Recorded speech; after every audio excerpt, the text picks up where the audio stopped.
चांदी की हवेली अकेली खड़ी थी, दौलत और तन्हाई का निशान। माल्कम अर्जेंट, एक अकेला आदमी, ने इसे कई साल पहले बनवाया था। उन्होंने अपना पैसा कारखाने लगाकर कमाया था, लेकिन उनका असली शौक जादू टोना था। हवेली गॉथिक वास्तुकला का एक नमूना थी। छतों से गारगोयल्स झांक रहे थे, खिड़कियां खाली आंखों की तरह फैले हुए मैदान को घूर रही थी। हवेली प्रभावशाली थी, लेकिन यह बेचैन करने वाली भी थी। स्थानीय लोग हवेली के बारे में कहानियां सुनाते थे। उन्होंने अजीब रोशनी और आवाजों के बारे में बताया। कुछ ने खिड़कियों में आकृतियों को हिलते हुए देखा। उन्होंने कहा कि हवेली शापित थी। उन्होंने कहा कि यह प्रेतबाधित थी। फुसफुसाते हुए जंगल ने अर्जेंट मैनर को घेर लिया। यह एकदम सही नाम था। ऐसा लग रहा था जैसे हवा पत्तों से होकर राज की फुसफुसाहट कर रही हो। जंगल प्राचीन और अछूते थे। वे टेढ़े मेढ़े पेड़ों और छिपे हुए रास्तों से भरे हुए थे।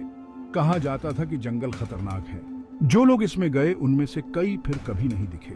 अंधेरे की आड़ में अजीबोगरीब रस्मों के होने की अफवाहें थीं। जानवर जंगल से बचते थे। वे किसी भयानक चीज को भांप सकते थे। मैल्कम अर्जेंट एक जुनूनी व्यक्ति था। उन्होंने जादू टोने पर सालों तक रिसर्च की। वह कुछ ढूंढ रहा था, कुछ काला और शक्तिशाली।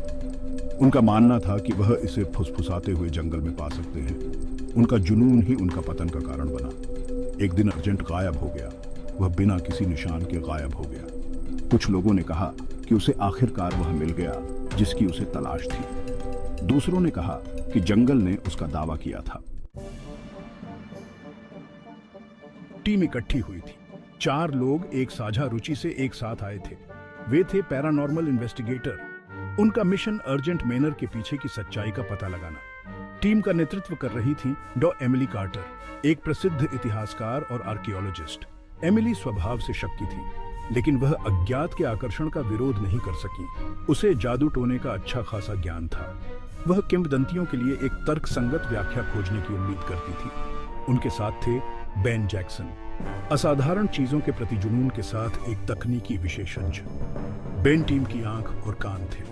वह उनके निष्कर्षों का दस्तावेजीकरण करने के लिए जिम्मेदार था। वह अपने साथ कई तरह के कैमरे, सेंसर और रिकॉर्डिंग उपकरण रखता था। टीम की ताकत मार्क जॉनसन ने प्रदान की थी, जो एक पूर्व सैनिक था जिसका अतीत भूतिया था। मार्क को अलौकिक पर संदेह था, लेकिन उसने सेना में अपने समय में इतना कुछ देखा था कि वह जानता था कि हर चीज की व्याख्या नहीं की जा सकती। अंत में सारा वॉकर थी, एक मानसिक माध्यम। सारा टीम का वाइल्ड कार्ड थी।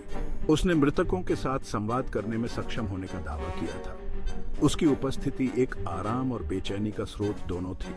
वह दूसरी तरफ एक जरिया थी।